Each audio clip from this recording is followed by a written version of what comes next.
அஸ்ஸலாமு அலைக்கும் வரஹ்மத்துல்லாஹி வபரகாத்துஹு. அன்பிற்குரிய சகோதரர்களே, இந்த உலகத்திலே நாம் வாழுகின்ற பொழுது நம்முடைய குறிக்கோள், நம்முடைய லட்சியங்கள் எதுவாக இருக்க வேண்டும் என்று சொன்னால், மறுமையிலே நாம் சுவர்க்கத்தை அடைய வேண்டும் என்பதாகத்தான் இருக்க வேண்டும். இந்த உலகம் என்பது ஒரு அற்பமான ஒரு வாழ்க்கை, மறுமைதான் சிறந்த வாழ்க்கை, அதுதான் நிலையான வாழ்க்கையும். அதுல மறுமையிலே நாம் சுவனத்தை நாம் அடைவதற்காக வேண்டி இந்த உலகத்திலே வாழக்கூடியவர்களாக இருக்க வேண்டும். அப்படி நாம் சுவர்க்கத்தை அடைய வேண்டும் என்று சொன்னால் நாம் என்ன செய்ய வேண்டும் என்று சொன்னால், இந்த உலகத்திலே வாழுகின்ற பொழுது அல்லாஹ்வும் அல்லாஹ்வுடைய தூதர் அவர்களும் காட்டி தந்த வழிப்பிரகாரம் அதிகமான நற்காரியங்களை, நன்மைகளை செய்யக்கூடியவர்களாக நாம் இருக்க வேண்டும். இந்த உலகத்திலே நாம் நல்லமல்களை, நற்காரியங்களை அதிகமாக நாம் செய்தால்தான், இந்த உலகத்திலே நாம் வாழுகின்ற பொழுது அதிகமான நற்காரியங்களை, நன்மைகளை நாம் விரைந்து செய்தால்தான் சுவர்க்கத்தை நாம் அடைந்து கொள்ள முடியும். நிலையான மறுமையிலே அல்லாஹ்வுடைய தண்டனையில இருந்து அந்த நன்மைகளின் மூலமாக நாம் சுவர்க்கத்தை அடைந்து கொள்ள முடியும். அதே போல இந்த உலகத்திலே நாம் நன்மையான காரியங்கள் செய்வதற்கு அல்லாஹ் தஆலா திருமறை குர்ஆனின் மூலமாக நன்மையிலே நாம் ஆர்வம் உடையவர்களாக, ஆசை உடையவர்களாக, நன்மையான காரியங்களை செய்வதிலே போட்டி போடக்கூடியவர்களாக இருக்க வேண்டும் என்று அல்லாஹ் தஆலா திருமறை குர்ஆனிலே பல வசனங்களின் மூலமாக அல்லாஹ் குறிப்பிடுகிறான். அல்லாஹ் சொல்லுகின்ற பொழுது, வசாரில் இலா மக்ஃபிரத்தின் மிர் ரப்பிக்கும், உங்களுடைய இறைவனின் மன்னிப்பின் பக்கம் விரைந்து வாருங்கள், வஜன்னத்தின், அவனுடைய சுவர்க்கத்தின் பக்கம் விரைந்து வாருங்கள் என்று அல்லாஹ் தஆலா திருமறை குர்ஆனிலே சொல்லுகின்றான். அப்ப அல்லாஹ் தஆலா இறைவனுடைய சுவர்க்கத்தின் பக்கம், அல்லாஹ்வுடைய மன்னிப்பின் பக்கம் விரைந்து வாருங்கள், ஓடி வாருங்கள் என்று சொல்லுகின்றான். அதே போல இன்னொரு வசனத்திலே ஃபஸ்பிகுல் கைராத், நன்மையான விஷயங்களிலே, நற்காரியங்களிலே முந்திக் கொள்ளுங்கள் என்று அல்லாஹ் தஆலா திருமறை குர்ஆனிலே சொல்லுவதை நம்ம பார்க்கிறோம். அதே போன்று இன்னொரு வசனத்திலே அல்லாஹ் குறிப்பிடுகின்ற பொழுது இறை நம்பிக்கையாளர்களுடைய பண்பாக அல்லாஹ் தஆலா எதை குறிப்பிடுகிறான்? அவர்கள் நற்காரியங்களிலே, நன்மை செய்வதிலே விரைந்து செல்வார்கள் என்று அல்லாஹ் தஆலா குறிப்பிடுவதை நாம் பார்க்கின்றோம். அப்ப இந்த மாதிரி அல்லாஹ் தஆலா நன்மையான காரியங்களை விரைந்து செய்யுமாறு, நன்மையான காரியங்களிலே போட்டி போடக்கூடியவர்களாக நாம் இருக்க வேண்டும் என்று அல்லாஹ் தஆலா வலியுறுத்தி இந்த திருமறை குர்ஆன் வசனங்களிலே சொல்லுவதை நாம் பார்க்கின்றோம். ஆகவே நம்முடைய வாழ்க்கையிலே நாம் அதிகமான நன்மையான காரியங்களை செய்ய வேண்டும். அதிலேயும் குறிப்பாக கஷ்டப்பட்டவர்களுக்கு உதவக்கூடியவர்களாக, அவர்களுடைய தேவைகளை அறிந்து நாம் நிவர்த்தி செய்யக்கூடியவர்களாக, அவர்களுடைய கஷ்டங்களிலே, துன்பங்களிலே நாம் பங்கு கொள்ளக்கூடியவர்களாக இருக்க வேண்டும். இவ்வாறு மற்ற மனிதர்களுக்கு இஸ்லாமிய மார்க்கம் உதவி செய்வதற்கு தூண்டுகின்றதா என்று பார்த்தால், அதற்கு ஏராளமான வசனங்களை நாம் திருமறை குர்ஆனிலே அறிய முடிகின்றது. நபிகள் நாயகம் ஸல்லல்லாஹு அலைஹி வஸல்லம் அவர்களுடைய பொன்மொழிகள் மூலமாகவும் நாம் அறிய முடிகின்றது. இந்த உதவி செய்வது சம்பந்தமாக அல்லாஹ் தஆலா திருமறை குர்ஆனிலே அல்லாஹ் சொல்லுகின்ற பொழுது, வதஆவனு அலல் பிர்ரி வத்தக்வா, நீங்கள் நன்மையிலும் இறையச்சத்திலும் ஒருவருக்கொருவர் உதவி செய்யக்கூடியவர்களாக இருங்கள். இறையச்சத்திலும் நன்மையான விஷயங்களிலும் ஒருவருக்கொருவர் நீங்கள் உதவி செய்யக்கூடியவர்களாக இருங்கள். வதஆவனு அலல் இஸ்மி வல் உத்வான், பாவத்திற்காகவும் அதே போன்று வரம்பு மீறுவதிலும், பாவமான காரியங்களிலேயும் வரம்பு மீறுதலிலேயும் நீங்கள் ஒருவருக்கொருவர் உதவி செய்யாதீர்கள். வத்தகுல்லாஹ், அல்லாஹ்வை அஞ்சிக் கொள்ளுங்கள். இன்னல்லாஹ ஷதீதுல் இகாப், அல்லாஹ் தஆலா கடுமையாக தண்டிக்கக்கூடியவனாக இருக்கிறான் என்று அல்லாஹ் தஆலா திருமறை குர்ஆனிலே சொல்லுகின்றான். அப்ப அல்லாஹ் தஆலா நன்மையான காரியங்களிலே, இறையச்சத்திலே ஒருவருக்கொருவர் உதவி செய்யக்கூடியவராக இருங்கள் என்று இறைவன் சொல்லுவதை நம்ம பார்க்கிறோம். அப்ப நம்ம ஒரு மோமின், இறை நம்பிக்கையாளன், நம்முடைய பண்பை நாம் எவ்வாறு வளர்த்து கொள்ள வேண்டும் என்று சொன்னால், உதவி செய்யக்கூடிய ஒரு பண்பாக உருவாக்கி கொள்ள வேண்டும். நம்மை நாம் ஒரு மோமின், ஒரு முஸ்லிம் எவ்வாறு இருக்க வேண்டும் என்று சொன்னால், உதவி செய்கின்ற தன்மையுடையவர்களாக நாம் மாற வேண்டும். அந்த பழக்கமுடையவர்களாக, அந்த பண்புடையவர்களாக நாம் மாற வேண்டும் என்பதை திருமறை குர்ஆனிலே நாம் இந்த வசனத்தின் மூலமாக அறிகின்றோம். அப்ப இந்த மாதிரி கஷ்டப்பட்டவர்கள், ஏழைகள், தேவையுடையவர்கள் இவைகளுக்கு உதவி செய்வதன் மூலமாக நாம் அதிகமான நன்மைகளை பெற முடியும் என்பதை நாம் நபிமொழிகளின் மூலமாக அறியக்கூடிய வகையில் இருக்கின்றது. அதற்கு ஏராளமான நபிமொழிகள் இருக்கின்றது. இருந்தாலும் ஒரு நபிமொழியை நான் சொல்லுகின்றேன். அதாவது முஸ்லிம் என்ற ஹதீஸ் கிரந்தத்திலே பதிவு செய்யப்பட்டிருக்கின்றது. நபிகள் நாயகம் ஸல்லல்லாஹு அலைஹி வஸல்லம் அவங்க சொல்லுகின்றார்கள். என்னன்னு சொன்னா, அபூ ஹுரைரா ரலியல்லாஹு அன்ஹு அறிவிக்கிறாங்க. ரசூலுல்லாஹ் சொல்றாங்க, எப்படி மன் நஃபஸ அன் முஃமினின் குர்பத்தன் மின் குரபித் துன்யா, யாரு ஒரு மூமினுடைய துன்பத்தை, ஒரு மூமினுடைய கஷ்டத்தை, துன்பத்தை யார் இந்த உலகத்தில் நீக்குகின்றார்களோ, நஃபஸல்லாஹு அன்ஹு குர்பத்தன் மின் குரபி யௌமில் கியாமா, மறுமை நாளையிலே அல்லாஹு தஆலா அவருடைய கஷ்டத்தை, துன்பத்தை அல்லாஹு தஆலா நீக்குவான் என்று நபிகள் நாயகம் ஸல்லல்லாஹு அலைஹி வஸல்லம் அவங்க சொல்றாங்க. இப்ப யாரு இந்த உலகத்திலே ஒரு மூமின் கஷ்டப்படுகின்ற பொழுது, ஒருவர் துன்பப்படுகின்ற பொழுது, ஒருவர் சிரமத்திலே இருக்கின்ற பொழுது, அந்த நேரத்திலே அவருடைய கஷ்டத்தை அறிந்து, அவருடைய துன்பத்தை அறிந்து யார் அதனை நீக்குகின்றார்களோ, அல்லாஹு தஆலா அவ்வாறு நீக்குபவர்களுடைய துன்பத்தை மறுமை நாளையிலே அல்லாஹு தஆலா அவன் கஷ்டத்தில் இருக்கின்ற பொழுது அவனுடைய துன்பத்தை மறுமை நாளையிலே நீக்குவான் என்று நபிகள் நாயகம் ஸல்லல்லாஹு அலைஹி வஸல்லம் அவங்க சொல்லுகிறார்கள். சொல்லிட்டு ரசூலுல்லாஹ் அதன் தொடர்ச்சியாக சொல்லுகிறார்கள், ஒமை யஸ்ஸர அலா முஅஸிரின், ஒரு கஷ்டப்படுபவனுடைய, ஒரு சிரமப்படுபவனுடைய சிரமத்தை யாரு இலேசுபடுத்துகின்றாரோ, யஸ்ஸரல்லாஹு அலைஹி ஃபித் துன்யா வல் ஆகிரா, அல்லாஹு தஆலா இலேசுபடுத்தக்கூடியவருடைய அந்த சிரமங்களை அல்லாஹு தஆலா இந்த உலகத்திலேயும் மறுமையிலேயும் அல்லாஹு தஆலா லேசுபடுத்துவான் என்று, இலகுவாக்கி கொடுப்பான் என்று நபிகள் நாயகம் ஸல்லல்லாஹு அலைஹி வஸல்லம் அவங்க சொல்றாங்க. அதே போல ஒமன் சத்தர முஸ்லிமன் சத்தரஹுல்லாஹு ஃபித் துன்யா வல் ஆகிரா, யார் ஒரு முஸ்லிமுடைய குறையை மறைக்கின்றாரோ அவருடைய குறையை அல்லாஹு தஆலா இந்த உலகத்திலேயும் மறுமையிலேயும் மறைப்பான் என்று நபிகள் நாயகம் ஸல்லல்லாஹு அலைஹி வஸல்லம் அவங்க சொல்லிட்டு சொல்றாங்க. எப்படி சொல்றாங்க? அந்த ஹதீஸிலே ரசூலுல்லாஹ் சொல்றாங்க, வல்லாஹு ஃபீ அவுனில் அப்த், அல்லாஹு தஆலா ஒரு அடியானுக்கு உதவி செய்து கொண்டிருக்கிறான். அது எந்த அடியான்? மா கானல் அப்து ஃபீ அவுனி அஹீஹி, யார் தன்னுடைய சகோதரனுக்கு உதவி செய்கின்றாரோ, அவர் உதவி செய்கின்ற காலமெல்லாம் அல்லாஹு தஆலா அந்த அடியானுக்கு உதவி செய்கிறான் என்று நபிகள் நாயகம் ஸல்லல்லாஹு அலைஹி வஸல்லம் அவங்க சொல்லுகின்றார்கள். அப்ப இந்த ஹதீஸ் நமக்கு என்னத்தை உணர்த்துகின்றது? ஒரு மூமின், ஒரு முஸ்லிம், ஒரு ஏழை கஷ்டப்படுகின்ற பொழுது, ஒருவர் சிரமப்படுகின்ற பொழுது அவருடைய கஷ்டத்திலே நாம் பங்கு கொண்டு, அவருடைய சிரமத்திலே நாம் பங்கு கொண்டு அவருக்கு நாம் உதவி செய்கின்ற பொழுது அல்லாஹு தஆலா என்ன செய்வான்? நம்முடைய கஷ்டங்களை இந்த உலகத்திலேயும் அதே போன்று மறுமையிலேயும் அல்லாஹு தஆலா நம்முடைய கஷ்டங்களை நீக்குவான் என்றும் நபிகள் நாயகம் ஸல்லல்லாஹு அலைஹி வஸல்லம் அவங்க சொல்றாங்க. அதே போல அல்லாஹு தஆலா நாம் இந்த உலகத்திலே ஒரு அடியானுக்கு உதவி செய்கின்ற காலத்திலே அல்லாஹு தஆலா நமக்கும் உதவி செய்வான் என்பதை நபிகள் நாயகம் ஸல்லல்லாஹு அலைஹி வஸல்லம் அவங்க சொல்லக்கூடிய செய்தியை நாம் பார்க்கின்றோம். ஆகவே நாம் என்ன செய்யணும்? நம்முடைய உறவினர்கள், நம்முடைய நண்பர்கள், நம்மோடு இருப்பவர்கள், இப்படி அதிகமான நபர்களை நம்முடைய வாழ்க்கையிலே நாம் சந்திக்கின்றோம். நம்முடைய அண்டை வீட்டார்கள், நமக்கு தெரிந்தவர்கள், இப்படி கஷ்டப்படக்கூடியவர்கள் ஏராளமான பேர் இருக்கின்றார்கள். சாப்பிடுவதற்கு வழி இல்லாமல் கஷ்டப்படக்கூடியவர்கள் இருக்கிறார்கள், ஆடை இல்லாமல் கஷ்டப்படக்கூடியவர்கள் இருக்கிறார்கள், படிப்பதற்கு வசதி இல்லாமல் கஷ்டப்படக்கூடியவர்கள் இருக்கிறார்கள். இந்த மாதிரி ஏராளமான கஷ்டப்படக்கூடியவர்கள் இருக்கிறார்கள். இவர்களுடைய கஷ்டத்தை நாம் நீக்குகின்ற பொழுது, இவர்களுக்கு நாம் உதவி செய்கின்ற பொழுது அல்லாஹு தஆலா இந்த உலகத்திலேயும் நமக்கு உதவி செய்வான். அதே போன்று மறுமை நாளையிலே இவருடைய கஷ்டத்தை நாம் உலகத்திலே நாம் அவருக்கு லேசுபடுத்தி கொடுத்ததற்காக வேண்டி, அவருக்கு அந்த கஷ்டங்களை நாம் நீக்கியதற்காக வேண்டி அல்லாஹு தஆலா மறுமையிலேயும் நமது கஷ்டங்களை நீக்குவான் என்பதை இந்த நபிமொழி நமக்கு உணர்த்துவதை நாம் பார்க்கின்றோம். ஆனால் நம்முடைய வாழ்க்கையிலே நாம் அப்படி இருக்கிறோமா? நாம் கஷ்டப்படக்கூடியவர்களுக்கு உதவி செய்யக்கூடியவர்களாக வசதியுடையவர்கள் இருக்கிறார்களா? அதே போன்று நம்முடைய அண்டை வீட்டாளர்களுக்கு நாம் உதவி செய்யக்கூடியவர்களாக நம்ம இருக்கிறோமா?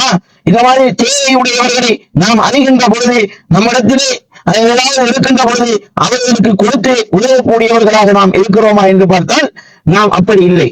ஆனால் நபித்தோழர்களுடைய வரலாறுகளை நாம் பார்க்கின்ற பொழுது, ஏராளமான நபித்தோழர்களுடைய வரலாறுகளை எடுத்துக்கொண்டால் அவர்கள் உதவி செய்யக்கூடியவர்களாக இருப்பதை நாம் பார்க்கின்றோம். உதாரணத்துக்கு அல்லாஹு தஆலாவால் பேர் சூட்டப்பட்ட அன்சாரிகள், உதவியாளர்கள், அவர்களின் அன்சார் என்று சொன்னாலே உதவியாளர்கள். அவர்கள் முஹாஜிரீன்களாக மக்காவிலிருந்து வந்தவர்களுக்கு தன்னுடைய சொத்துக்களால் தன்னுடைய உடம்பால் இப்படி அவர்கள் பலவிதமாக அவர்கள் உதவி செய்ததினால்தான் அல்லாஹ்வால் அன்சாரிகள் என்று பெயர் சூட்டப்பட்ட வரலாறுகளை நாம் குர்ஆன் ஹதீஸின் மூலமாக அறிய முடிகின்றது. இந்த மாதிரி நபிகள் நாயகம் ஸல்லல்லாஹு அலைஹி வஸல்லம் அவர்களுடைய காலத்திலே நபித்தோழர்கள் கஷ்டப்படுபவர்களுக்கு உதவி செய்யக்கூடியவர்களாக இருந்த செய்திகளை நாம் அதிகமாக பார்க்கிறோம். அதுல ஒரு செய்தி என்னன்னு சொன்னா, ஜரீர் பின் அப்துல்லா ரலியல்லாஹு அன்ஹு அவர்கள் சொல்லுகின்றார்கள், முஸ்லிம் என்ற ஹதீஸ் கிரந்தத்தில் பதிவு செய்யப்பட்டிருக்கின்றது, 1017வது செய்தியாக பதிவு செய்யப்பட்டிருக்கின்றது. இதுல ஜரீர் ரலியல்லாஹு அன்ஹு அவங்க சொல்றாங்க, நாங்கள் நபிகள் நாயகம் ஸல்லல்லாஹு அலைஹி வஸல்லம் அவர்களோடு இருந்தோம். லுஹர் நேரத்துல, அந்த நேரத்திலே நபிகள் நாயகம் ஸல்லல்லாஹு அலைஹி வஸல்லம் அவங்களோடு நாங்கள் இருந்து கொண்டிருந்தோம். அந்த நேரத்திலே ஃபஜாஹு கௌமுன், ஒரு கூட்டத்தினர்கள் வந்தார்கள். அதாவது முதல் கூட்டத்தினர்கள் அங்கு வருகின்றார்கள். நபிகள் நாயகம் ஸல்லல்லாஹு அலைஹி வஸல்லம் அவங்ககிட்ட முதல் கூட்டத்தார்கள் அங்கு வருகின்றார்கள். அவர்கள் எப்படி வருகின்றார்கள்? அந்த ஜரீர் ரலியல்லாஹு அன்ஹு அவங்க சொல்றாங்க, அந்த சமுதாயத்தினர்கள், அந்த கூட்டத்தினர்கள், முதல் கூட்டத்தினர்கள் எப்படி வருகின்றார்கள் என்று சொன்னால், அவங்க ஹுஃபாத்துன் உராத்துன் முஜ்தாபின் நிமாரி, அவர்கள் எப்படி வருகின்றார்கள்? ஹுஃபாத்துன், செருப்பணியாதவர்களாக, காலணி அணியாதவர்களாக, உராத்துன் அதே போன்று அரை நிர்வாணிகளாக, அரை நிர்வாணமாக ஆடைகள் கிழிந்த வண்ணம் வருகின்றார்கள். முஜ்தாபின் நிமாரி, அதாவது கம்பளி ஆடைகள் கிழிந்த வண்ணம், ரத்தமாக கிழிந்த வண்ணம் கம்பளி ஆடையை அவர்கள் உடுத்தியவர்களாக, அந்த ஆடை எப்படி இருக்குது? அரை நிர்வாண ஆடையாக இருக்கின்றது. அவர்கள் செருப்பு அணியாதவர்களாக, முத்தகல்லிதி சுயூஃபி, அவர்கள் தங்களுடைய கருத்துகளிலே வாள்களை தொங்க போட்டவர்களாக நபிகள் நாயகம் ஸல்லல்லாஹு அலைஹி வஸல்லம் அவங்ககிட்ட ஏழ்மை நிலையில் வருகின்றார்கள். செருப்பை அணியாதவர்களாக, அரை நிர்வாண ஆடையோடு, கிழிந்த ஆடையோடு நபிகள் நாயகம் ஸல்லல்லாஹு அலைஹி வஸல்லம் அவங்ககிட்ட வராங்க. வந்த உடனே நபிகள் நாயகம் ஸல்லல்லாஹு அலைஹி வஸல்லம் அவர்களிடத்திலே அந்த முதல் கூட்டத்தார்கள் நிற்கின்றார்கள். ஜரீர் ரலியல்லாஹு அன்ஹு சொல்றாங்க, அந்த டைம்ல நபிகள் நாயகம் ஸல்லல்லாஹு அலைஹி வஸல்லம் அவர்களை பார்க்கின்ற பொழுது ஃபதமஅர வஜ்ஹு ரசூலில்லாஹி ஸல்லல்லாஹு அலைஹி வஸல்லம் லிமா ரஆபிஹிம் மினல் ஃபாகதி, அவர்கள் கஷ்டத்திலே இருப்பது, அவர்கள் எந்த ஒன்றும் இல்லாமல் இருக்கின்ற அந்த நிலையை பார்த்து, அவர்களுடைய மோசமான அந்த நிலையை பார்த்து நபிகள் நாயகம் ஸல்லல்லாஹு அலைஹி வஸல்லம் அவர்களுடைய முகம் ஃபதமஅர, கோபத்தால் நபிகளாருடைய முகம் அப்படியே சிவந்து விடுகின்றது. நபிகள் நாயகம் ஸல்லல்லாஹு அலைஹி வஸல்லம் அவங்க கவலைப்பட்டு ஆத்திரப்பட்டு கோபம் அடைகின்றார்கள். அந்த நேரத்திலே நபிகள் நாயகம் ஸல்லல்லாஹு அலைஹி வஸல்லம் அவர்களுடைய அந்த நிலையை பார்க்கின்ற பொழுது, செருப்பில்லாதவர்களாக, கிழிந்த ஆடையோடு, அரை நிர்வாணிகளாக, வாள்களை எல்லாம் கழுத்திலே தொங்க போட்டவர்களாக, வசதி வாய்ப்புகள் எதுவுமே இல்லாதவர்களாக, தேவை உடையவர்களாக நபிகள் நாயகம் ஸல்லல்லாஹு அலைஹி வஸல்லம் அவர்களிடத்திலே வருகின்றார்கள். அல்லாஹ்வின் தூதரவர்கள் அவர்களுடைய நிலையை பார்த்தவுடனே நபிகள் நாயகம் அவர்களுடைய முகம் மாறுகின்றது, கோபத்தால் சிவந்து விடுகின்றது. நபிகள் நாயகம் ஸல்லல்லாஹு அலைஹி வஸல்லம் அவங்க என்ன செய்றாங்க? உடனே அல்லாஹ்வின் தூதரவர்கள் வீட்டுக்குள்ளே போறாங்க. அவசரமாக வீட்டுக்குள்ளே செல்கின்றார்கள். சென்றுவிட்டு நபிகள் நாயகம் ஸல்லல்லாஹு அலைஹி வஸல்லம் அவங்க திரும்ப வெளியிலே பிலால் ரலியல்லாஹு அன்ஹு அவங்களுக்கு சொல்லுகின்றார்கள், அதான் சொல்வதற்கு வாங்கு சொல்லுமாறு நபிகள் நாயகம் ஸல்லல்லாஹு அலைஹி வஸல்லம் அவங்க சொல்றாங்க. அப்ப இவருக்கு அங்கு வாங்கு சொல்லப்படுகின்றது. நபிகள் நாயகம் ஸல்லல்லாஹு அலைஹி வஸல்லம் அவர்கள் தொழுகை நடத்துகின்றார்கள். தொழுகை முடிந்த உடனே நபிகள் நாயகம் ஸல்லல்லாஹு அலைஹி வஸல்லம் அவங்க என்ன செய்யறாங்க? அல்லாஹ்வின் தூதர் அவர்கள் அதிலே இருந்த சிறிய மிம்பரின் மீது நபிகள் நாயகம் ஸல்லல்லாஹு அலைஹி வஸல்லம் அவங்க ஏறுகின்றார்கள். ஏறி நபிகள் நாயகம் ஸல்லல்லாஹு அலைஹி வஸல்லம் அவங்க உரையாற்றுகின்றார்கள்.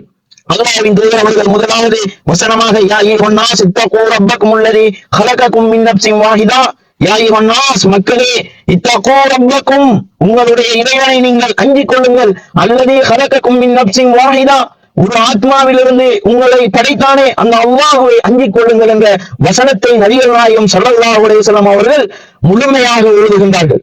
அல்லாஹ்வின் தூதர் அவர்கள் அந்த வசனத்தை முழுமையாக ஓதிவிட்டு அதற்கு பிறகு நபிகள் நாயகம் ஸல்லல்லாஹு அலைஹி வஸல்லம் அவங்க சூரத்துல் ஹஸ்ர் என்ற அத்தியாயத்தை அல்லாஹ்வின் தூதர் அவர்கள் ஓதி காண்பிக்கின்றார்கள். என்ன சொல்றாங்க? யா அய்யுஹல்லதீன ஆமனூ, இறை நம்பிக்கை கொண்டவர்களே, இத்தகுல்லாஹ, அல்லாஹ்வை நீங்கள் அஞ்சிக் கொள்ளுங்கள், வல் தன்துர் நஃப்ஸுன் மா கத்தமத் லிகத், ஒவ்வொரு ஆத்மாவும் ஒவ்வொரு மனிதனும் நாளை மறுமைக்காக வேண்டி தான் இதை முற்படுத்தி இருக்கிறோம் என்பதை ஒவ்வொருத்தரும் எண்ணி பார்த்துக் கொள்ளட்டும், நினைத்துக் கொள்ளட்டும். முத்தகுல்லாஹ், அல்லாஹ்வை நீங்கள் அஞ்சிக் கொள்ளுங்கள். இன்னல்லாஹ கபீரும் பிமா தஅமலூன், நீங்கள் செய்வதை அல்லாஹ் தஆலா அறிந்தவனாக இருக்கிறான், நன்கறிந்தவனாக அல்லாஹ் தஆலா இருக்கிறான் என்ற இந்த வசனத்தை நபிகள் நாயகம் ஸல்லல்லாஹு அலைஹி வஸல்லம் அவங்க சஹாபாக்களுக்கு ஓதி காண்பிக்கின்றார்கள். இந்த வசனத்தை அல்லாஹ்வின் தூதரவர்கள் அல்லாஹ்வை அஞ்சிக் கொள்ளுங்கள், நாளை மறுமைக்காக வேண்டி நீங்கள் என்ன சேர்த்து வைத்திருக்கிறீர்கள் என்று ஒவ்வொருத்தரும் நீங்கள் உங்களுடைய மனதை தொட்டு நீங்கள் நினைத்துக் கொள்ளுங்கள், ஒரு தம்பர் நீங்கள் எண்ணிக்கொள்ளுங்கள் என்று நபிகள் நாயகம் ஸல்லல்லாஹு அலைஹி வஸல்லம் அவங்க அந்த வசனத்தை ஓதி காண்பிக்கிறார்கள். ஓதி காண்பித்துவிட்டு நபிகள் நாயகம் ஸல்லல்லாஹு அலைஹி வஸல்லம் அவங்க என்ன செய்யறாங்க, அல்லாஹ்வின் தூதர் ஸல்லல்லாஹு அலைஹி வஸல்லம் அவங்க சொல்றாங்க, தஸத்தக ரஜுலுன் மின் தீனாரிஹி மின் திர்ஹமிஹி, உங்களில் ஒவ்வொருவரும் நீங்கள் உங்களுடைய தங்க காசுகள் வெள்ளி காசுகள் மின் சௌபிஹி, உங்களுடைய ஆடைகள் மின் சாய் புர்ரஹி, உங்களுடைய கோதுமையில் ஒரு சாடோ மின் சாய் தம்ரஹி, உங்களுடைய பேய்த்தம்பலங்களில் ஒரு சாடோ சரி நீங்கள் தர்மம் செய்யுங்கள். எந்த அளவுக்கு ரசூலுல்லாஹ் அந்த நேரத்தில் நபிகள் நாயகம் ஸல்லல்லாஹு அலைஹி வஸல்லம் அவங்க தர்மத்தை செய்யும்படி சொல்லுகிறார்கள் என்றால், ஹத்தா கால வலவு பிஷித்தி தம்ரத்தின், ஒரு பேய்த்தம்பல துண்டாவது விஷத்தை, ஒரு பேரித்தம்பல துண்டையாவது நீங்கள் தர்மம் செய்யுங்கள். ஒரு பேரித்தம்பலத்தை 2-3 நீ கிழிச்சாவது அதுல ஒரு துண்டையாச்சும் நீ தர்மம் செய்ய அப்படின்னு சொல்லி நபிகள் நாயகம் ஸல்லல்லாஹு அலைஹி வஸல்லம் அவங்க சஹாபாக்களுக்கு அந்த நேரத்திலே அல்லாஹ்வின் தூதர் அவர்கள் உரையாற்றுகின்றார்கள். கஷ்டப்பட்டு அங்கு ஏழு தேவையுடையவர்களாக கஷ்டப்பட்டவர்கள் அங்கு வந்ததை நபிகள் நாயகம் ஸல்லல்லாஹு அலைஹி வஸல்லம் அவங்க அறிந்து கொண்டு சஹாபாக்களுக்கு அவர்களுக்கு உதவி செய்ய வேண்டும் என்பதற்காக வேண்டி அந்த முதல் கூட்டத்தாருக்கு உதவி செய்ய வேண்டும். அவர்கள் சிறப்பில்லாதவர்களாக அரை நிர்வாணிகளாக எந்த வசதிகளும் இல்லாதவர்களாக தேவையுடையவர்களாக வந்திருக்கிறார்கள், அவர்களுக்கு உதவி செய்ய வேண்டும் என்று நபிகள் நாயகம் ஸல்லல்லாஹு அலைஹி வஸல்லம் அவங்க நீங்க தர்மம் செய்யுங்கள் என்று அல்லாஹ்வின் தூதர் ஸல்லல்லாஹு அலைஹி வஸல்லம் அவர்கள் வலியுறுத்தி சொல்லுகின்றார்கள். தங்க காசு வெள்ளி காசு உங்களுடைய ஆடைகள் இருந்தால் அதே போன்று கோதுமையில் ஒரு சராசரி கொண்டு வாங்க, பேரிச்சம்பளத்தில் ஒரு சராசரி கொண்டு வாங்க. எந்த அளவுக்குன்னா அதுகள் இல்லாட்டிலும் ஒரு பேரிச்சம்பள துண்டையாவது நீ தர்மம் செய்ய, 4-5 தடவை பேரிச்சம்பளத்தை பிச்சு அதுல ஒரு கீட்டையாவது நீ தர்மம் செய்ய என்று நபிகள் நாயகம் ஸல்லல்லாஹு அலைஹி வஸல்லம் அவங்க சொல்றாங்க. அப்படி சொல்லிய பிறகு ஜரீர் இப்னு அப்துல்லாஹ் ரலியல்லாஹு அன்ஹு அவங்க சொல்றாங்க, அல்லாஹ்வின் தூதர் அவர்கள் இவ்வாறு கூறிய பிறகு ஒவ்வொருவரும் தீனார்கள் திரமங்கள் தங்களுடைய ஆடையில் அதே போன்று கோதுமையில அதே போன்று பேரித்தம்பள இந்த மாதிரி எல்லா பொருட்களையும் அந்த நேரத்திலே ஒவ்வொருத்தரும் அங்கே தர்மம் செய்கின்றார்கள். அல்லாஹ்வின் தூதர் அவர்களிடத்திலே கொண்டு வந்து கொடுக்கின்றார்கள். கொடுக்கின்ற பொழுது அந்த நேரத்திலே ஜரீர் ரலியல்லாஹு அன்ஹு அவங்க சொல்லுகின்றார்கள், இந்த மாதிரி ஃபஜா ரஜுலுன் மினல் அன்சார் பிசூரத்தின், அந்த நேரத்திலே அன்சாரிகளில் ஒரு மனிதர், ஒரு நபித்தோழர், அன்சாரி நபித்தோழர் ஒருவர் அங்கு வருகின்றார். பிசூரத்தின், அவருடைய பையை கொண்டு வருகின்றார், ஒரு பேக்கை வந்து கொண்டு வருகின்றார். அதுல பொருட்களை வைத்து கொண்டு வருவாரு. எந்த அளவுக்கு சொன்னா ஜரீர் இப்னு அப்துல்லாஹ் ரலியல்லாஹு அன்ஹு அவங்க சொல்லுகின்றார்கள், காதத் கஃபுஹு தஜிசு அன்ஹா, அதை அவருடைய கையால் தூக்க முடியாத அளவுக்கு அந்த பேக்கு அந்த உரை அவர் கொண்டு வருகின்ற அந்த பொருட்களை போட்டு கொண்டு வருகின்ற அந்த உரை பேக்கு இருக்கின்றதா, அது அவருடைய கையால் தூக்க முடியாத அளவுக்கு கை வந்து நடுங்குகின்ற விதமாக கையால் வந்து தூக்கி கொள்ள முடியாத அளவுக்கு அவர் வந்து என்ன செய்யறாரு, சாமான்களை கொண்டு வருகின்றார்.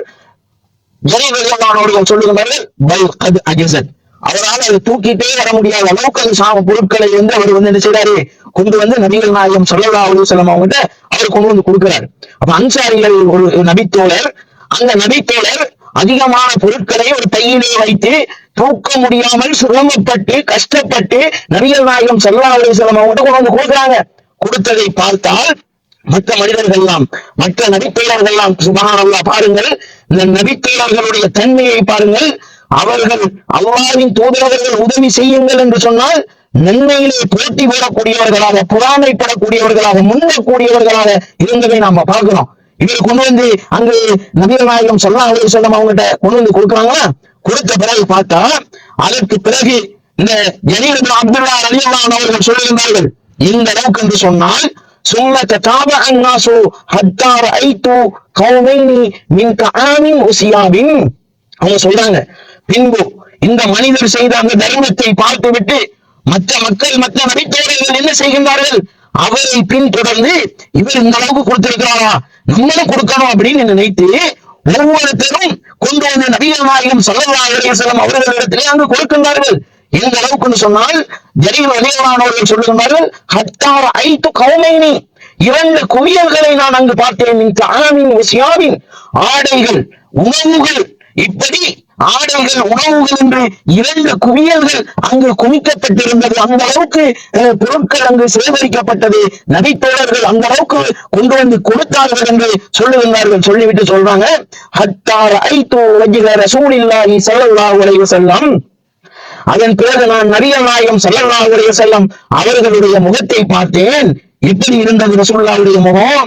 யதஹல்லலு கஅன்னஹு முத்ஹபத்துன், நபிகள் நாயகம் ஸல்லல்லாஹு அலைஹி வஸல்லம் அவர்களுடைய முகம் எப்படி இருந்தது என்று சொன்னால், பொன்னை போன்று, தங்கத்தை போன்று, மின்னுவதை போன்று நான் நபிகள் நாயகம் ஸல்லல்லாஹு அலைஹி வஸல்லம் அவர்களுடைய முகத்தை பார்த்தேன். அல்லாஹ்வின் தூதரவர்கள் ஆரம்பமாக அந்த முதல் கூட்டத்தாரினுடைய நிலைகளை பார்த்து நபிகளாருடைய முகம் அப்படியே சிவந்து விடுகின்றது. அல்லாஹ்வின் தூதரவர்கள் கோலத்தால் அவர்களுடைய முகத்தினுடைய நிறம் மாறுகின்றது. அதன் பிறகு நபிகளார் தர்மத்தை பற்றி, இந்த திருமலை குர்ஆனை பற்றி அந்த நபித்தோழர்களுக்கு சொல்லுகின்றார்கள், இவர்களுக்கு ஏதாவது உதவி செய்யணும், நீங்கள் ஏதாவது தர்மம் செய்யுங்கள் என்று சொல்லுகின்ற பொழுது அந்த நபித்தோழர்கள் வந்து அவர்களுக்கு உதவியாக அள்ளி கொடுத்த வரலாறுகளை நாம் பார்க்கின்றோம். இந்த மாதிரி நபித்தோழர்கள் நபிகள் நாயகம் ஸல்லல்லாஹு அலைஹி வஸல்லம் அவங்க வந்து உதவிகள் செய்யும்படி அல்லாஹ்வின் தூதர் அவர்கள் சொல்லுகின்ற பொழுது நபித்தோழர்கள் அதிகமாக உதவி செய்யக்கூடியவர்களாக இருந்ததை நாம் பார்க்கின்றோம். அப்ப அல்லாஹ்வின் தூதர் ஸல்லல்லாஹு அலைஹி வஸல்லம் அவர்கள் இந்த நேரத்திலே கஷ்டப்பட்டவர்கள், சிரமப்பட்டவர்கள், தேவையுடையவர்கள், வசதி இல்லாதவர்கள், அங்கு சாப்பாட்டுக்கு வழி இல்லாமல் இருந்தவர்கள், ஆடைக்கு வழி இல்லாமல் இருந்தவர்கள் வந்த பொழுது அல்லாஹ்வின் தூதர் அவர்கள் அவர்களுக்கு உதவி செய்ய வேண்டும் என்று நபித்தோழர்களை தூண்டி இருப்பதை, நபித்தோழர்களை ஆர்வப்படுத்தி இருப்பதை நாம் பார்க்கிறோம். அது போன்றது அந்த நபித்தோழர்களும் ஆர்வமாக அந்த நன்மையான காரியங்களை, உதவிகளை, தேவையுடையவர்களுக்கு அந்த தேவைகளை நிறைவேற்றக்கூடிய செய்திகளை நாம் இந்த ஹதீஸின் மூலமாக, இந்த வரலாறின் மூலமாக நாம் அறிய முடிகின்றது. ஆகவே அன்பிற்குரியவர்களே, நாமும் என்ன செய்ய வேண்டும்? நம்மோடு இருப்பவர்கள், நமக்கு மத்தியிலே கஷ்டப்படக்கூடியவர்கள் எத்தனையோ பேர்கள் சாப்பாடு இல்லாமல், ஆடை இல்லாமல், வசதி வாய்ப்புகள் இல்லாமல் இருக்கின்றார்கள். நம்ம என்ன செய்யணும்? அவர்களுக்கு உதவி செய்யக்கூடியவர்களாக, அவர்களுடைய தேவைகளை நாம் தேவைகளை நிறைவேற்றக்கூடியவர்களாக, அவர்களுடைய கஷ்டத்திலே பங்கு கொள்ளக்கூடியவர்களாக நாமும் மாற வேண்டும். அதே போல இந்த நபித்தோழர்களுடைய தன்மை எந்த அளவுக்கு என்று சொன்னால், அவர்கள் எந்த அளவுக்கு என்று சொன்னால், அவங்க வந்து இந்த மாதிரி தேவையுடையவர்களுக்கு செலவு செய்வதற்கு கூட அவர்களிடத்திலே அந்த வாய்ப்புகள் கிடைக்கின்ற பொழுது அவர்கள் அந்த வாய்ப்புகளை நழுவ விட்டார்கள் என்று சொன்னார். அந்த உதவிகள் தேவையுடையவர்களுக்கு உதவிகள் தேவைப்படுகின்ற பொழுது அதை செய்வதற்கு இவர்களிடத்திலே வசதி வாய்ப்புகள் இல்லை என்று சொன்னால், இந்த நபித்தோழர்களிடத்திலே வசதி வாய்ப்புகள் இல்லை என்று சொன்னால், நபித்தோழர்கள் அந்த சந்தர்ப்பத்திலே தங்களால், தங்களுடைய சொத்துக்களால், தங்களுடைய உதரத்தால் தான் வந்து செலவழிக்க முடியவில்லை, தான் உதவி செய்ய முடியவில்லை என்றிருந்தால், அந்த தோழர்கள் அல்லாஹ்வுடைய தூதருடைய பாசறையிலே வாழ்ந்த அந்த நபித்தோழர்கள் அழக்கூடியவர்களாக இருந்த வரலாறுகளை திருமலை குர்ஆனிலே அல்லாஹ் தஆலா சொல்லி காட்டுகிறான். எப்படி நபிகள் நாயகம் ஸல்லல்லாஹு அலைஹி வஸல்லம் அவங்க வந்து என்ன சொல்றாங்க? போருக்கு செல்வதற்கு அல்லாஹ்வின் தூதர் அவர்கள் தயாராகி கொண்டிருக்கிறார்கள். வாகன ஏற்பாடு எல்லாம் செய்து நபிகள் நாயகம் ஸல்லல்லாஹு அலைஹி வஸல்லம் அவங்க போருக்கு போறதுக்காக ரெடி ஆகிட்டு இருக்காங்க. அந்த நேரத்துல சில நபித்தோழர்கள், கஷ்டப்பட்ட நபித்தோழர்கள் என்ன செய்யறாங்க? நபிகள் நாயகம் ஸல்லல்லாஹு அலைஹி வஸல்லம் அவங்ககிட்ட போய், அல்லாஹ்வின் தூதர் அவர்களே, நாங்களும் உங்களோடு போருக்கு வருகிறோம் என்று நபிகள் நாயகம் ஸல்லல்லாஹு அலைஹி வஸல்லம் அவங்ககிட்ட போய் சொல்றாங்க. அப்ப போய் சொன்னா நபிகள் நாயகம் ஸல்லல்லாஹு அலைஹி வஸல்லம் அவங்க பாக்குறாங்க, என்ன பாக்குறாங்க? நபிகள் நாயகம் ஸல்லல்லாஹு அலைஹி வஸல்லம் அவங்க இந்த நபித்தோழர்களை அழைத்து செல்வதற்கு, கூட்டிட்டு போறதுக்கு வாகன வசதிகள் இல்லை. ரசூலுல்லாஹ் பத்தாது. நபிகள் நாயகம் ஸல்லல்லாஹு அலைஹி வஸல்லம் அவங்க வாகன வசதிகள் இல்லை. அப்ப அந்த நேரத்திலே நபிகள் நாயகம் ஸல்லல்லாஹு அலைஹி வஸல்லம் அவங்க சொல்றாங்க, ஏப்பா வாகன வசதிகள் தட்டுப்பாடா இருக்குது, நீங்க வந்து வர வேணாம் அப்படின்னு சொல்லி நபிகள் நாயகம் ஸல்லல்லாஹு அலைஹி வஸல்லம் அவங்க சொல்றாங்க. போருக்கு போறதுக்கு வாகன வசதிகள்லாம் இல்ல, உங்களை ஏற்றி செல்வதற்கு, கூட்டிட்டு போறதுக்கான வசதி வாய்ப்புகள் எல்லாம் கம்மியாக, குறைவாக இருக்கின்றது. ஆகவே நீங்கள் வந்து போருக்கு வர தேவையில்லை அப்படின்னு சொல்லி நபிகள் நாயகம் ஸல்லல்லாஹு அலைஹி வஸல்லம் அவங்க வந்து சொல்லிடுறாங்க. சொன்னால் அல்லாஹ்வின் தூதர் அவர்கள் வசதி வாய்ப்புகள் இல்லை, போருக்கு செல்வதற்கு அதற்குரிய வசதி வாய்ப்புகள் இல்லை. அப்ப இந்த நபித்தோழர்களிடத்திலே அதை செய்து கொடுப்பதற்கான வசதி வாய்ப்புகள் இந்த நபித்தோழர்களிடத்திலே இல்லை. இவர்கள் கஷ்டப்பட்டவர்கள். அப்ப அந்த வசதி வாய்ப்புகள் நபித்தோழர்களிடத்தில் இல்லை, ரசூலுல்லாஹ் நீங்க போங்க என்று அல்லாஹ்வின் தூதரவர்கள் அவங்களை திருப்பி அனுப்புகின்ற பொழுது, அவர்கள் திரும்பி செல்கின்ற பொழுது அவர்களுடைய உள்ளம் எப்படி இருந்தது என்பதை அல்லாஹ் தஆலா திருமறை குர்ஆனிலே வர்ணித்து சொல்லுகின்றான். அல்லாஹ் தஆலா தௌபா என்ற அத்தியாயத்தில் 92வது வசனத்திலே அல்லாஹ் சொல்லுகின்றான், வலா அலல்லதீன இலா மா தௌக லிதஹ்மிலஹும், நபியே நீங்கள் போருக்கு செல்வதற்கு தயாராகிக் கொண்டிருக்கின்ற பொழுது தங்களையும் அழைத்து செல்லுமாறு ஏற்றிச் செல்லுமாறு உங்களிடத்திலே கேட்டு வந்தார்களே, அவர்களிடத்திலே நீங்கள் போருக்கு செல்வதற்கான வசதி இல்லாத காரணத்தினால் நீங்கள் என்ன சொன்னீர்கள்? அல்லாஹ் சொல்றான், குல்தல அஜிது மா ஹமிலுக்கும் அலைஹி, நீங்கள் வசதி இல்லாத காரணத்தினால், வாகன வசதி ஏற்பாடுகள் இல்லாத காரணத்தினால், நான் அஜிதுமா ஹமிலுக்கும் அலைஹி, உங்களை ஏற்றிச் செல்வதற்கு வாகன வசதிகள் இல்லை, என்னால் முடியாது, வாகன வசதிகள் கிடையாது என்று நீங்கள் சொன்னீர்களே, அந்த நேரத்திலே தவறும் அவர்கள் உங்களை விட்டும் திரும்பி சென்றார்கள். எப்படி போனாங்க தெரியுமா நபியே?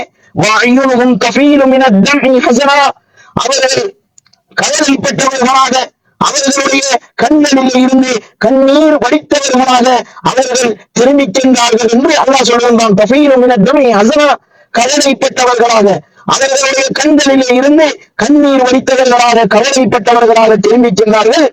என்னத்துக்காக வேண்டி கவலைப்பட்டு கண்ணரை சரசரந்து கண்ணீர் ஊட்டியவர்களாக திரும்பி சென்றாங்க? அது தெரியுமா நபியே உங்களுக்கு? என்னத்துக்காக வேண்டி அந்த தோழர்கள் சென்றார்கள் என்று சொன்னால், அல்லாஹ் எஜிதுமாயும் அல்லாஹ்வுடைய பாதையிலே நாம் செலவழிப்பதற்கு, அல்லாஹ்வுடைய பாதையிலே நாம் செலவழிவதற்கு நம்மிடத்திலே எதுவுமே இல்லை என்று, நாம் எதையும் பெற்றுக் கொள்ளவில்லை என்று அவர்கள் திரும்பி சென்றார்கள் என்று அல்லாஹ் தஆலா திருமறை குர்ஆனிலே சொல்லுகிறான். அல்லாஹ் எஜிதுமாயும் செலவிட தமக்கு எதுவும் கிடைக்கவில்லையே. நபிகள் நாயகம் ஸல்லல்லாஹு அலைஹி வஸல்லம் அவங்க போருக்கு செல்வதற்கு வாகன வசதி ஏற்பாடுகள் இல்லை என்று அல்லாஹ்வின் தூதரவர்கள் நம்மை திருப்பி அனுப்புகிறார்கள். ஆனால் நமக்கு அல்லாஹ்வின் தூதரவர்களுக்கு இந்த நேரத்திலே தான் செலவு செய்வதற்கு நல்ல சந்தர்ப்பம். இந்த சந்தர்ப்பத்திலே நமக்கு எதுவுமே இல்லை, செலவழிப்பதற்கான வாய்ப்பு எதுவுமே இல்லை என்று அவர்கள் திரும்பி செல்கின்ற பொழுது கவலைப்பட்டவர்களாக, கண்களில் இருந்து கண்ணீர் வடித்தவர்களாக திரும்பி சென்றார்கள் என்பதை அல்லாஹ் தஆலா நபிகள் நாயகம் ஸல்லல்லாஹு அலைஹி வஸல்லம் அவர்களுக்கு அறிவித்துக் கொடுக்கிறான். அப்ப இந்த மாதிரி அந்த நபித்தோழர்கள் செலவழிப்பதற்கு எதுவும் இல்லை என்று, அடுத்தவர்களுக்கு உதவி செய்வதற்கு, அடுத்தவர்களுடைய சிரமப்படுகின்ற பொழுது அவர்களுக்கு வசதி வாய்ப்புகளை செய்து கொடுக்க செலவிடுவதற்கு எதுவும் இல்லை என்று நன்மையான காரியங்கள் தவறி போகின்ற பொழுது கூட அந்த நபித்தோழர்கள் அழுத வரலாறுகளை இந்த திருமறை குர்ஆன் நமக்கு எடுத்துச் சொல்லுகின்றது. இந்த மாதிரி ஏராளமான நபித்தோழர்களுடைய சம்பவங்கள் இருக்கின்றது. நபித்தோழர்கள் உதவி செய்யக்கூடியவர்களாக, நபித்தோழர்கள் அடுத்த நபித்தோழர்களுக்கு உதவி செய்யக்கூடியவர்களாக அவர்கள் இருந்ததை இந்த நபிகளாருடைய வாழ்க்கை வரலாறுகளின் மூலமாக, ஹதீஸ்களின் மூலமாக நாம் காணக்கூடியதாக இருக்கின்றது. ஆகவே அன்பிற்குரியவர்களே, நாம் சமூகத்துக்கு மத்தியிலே வாழுகின்ற பொழுது நம்மோடு கஷ்டப்பட்டவர்கள், தேவையுடையவர்கள், அல்லது சிரமத்திற்கு உள்ளானவர்கள், இப்படி உதவியில் தேவையுடையவர்களாக நிறைய பேர்கள் இருப்பார்கள். இவர்களுக்கு நாம் உதவக்கூடிய வகையில் இருக்க வேண்டும். நம்மிடத்தில் உதவிகள் செய்யக்கூடிய வகையில் இல்லாமல் இருந்தால் கூட நாம் வேறு ஏன் மூலமாக அவர்களுக்கு உதவி செய்வதற்கு தூண்டக்கூடியவர்களாக சரி நாம் மாற வேண்டும். நமக்கு அறிந்த வகையில் வேறு உதவி செய்யக்கூடியவர்கள் இருப்பார்கள். அவர்களின் மூலமாக இந்த கஷ்டப்பட்டவர்களுக்கு உதவி செய்யக்கூடிய அந்த பண்புடையவர்களாக நானும் நீங்களும் மாற வேண்டும். இந்த மாதிரி நன்மையான காரியங்களிலே நாம் ஒவ்வொருத்தரும் உதவி செய்யக்கூடியவர்களாக அதை நாம் மாறி அல்லாஹ்விடத்திலே அதிகமான நன்மைகளை பெற்று சுவர்க்கத்தை அடையக்கூடியவர்களாக அல்லாஹ் தஆலா என்னையும் உங்களையும் ஆக்குவானா என கேட்டு இந்த உரையை முடித்துக் கொள்கின்றேன். வாஹிரு தவானா அனில் ஹம்துலில்லாஹி ரப்பில் ஆலமீன்.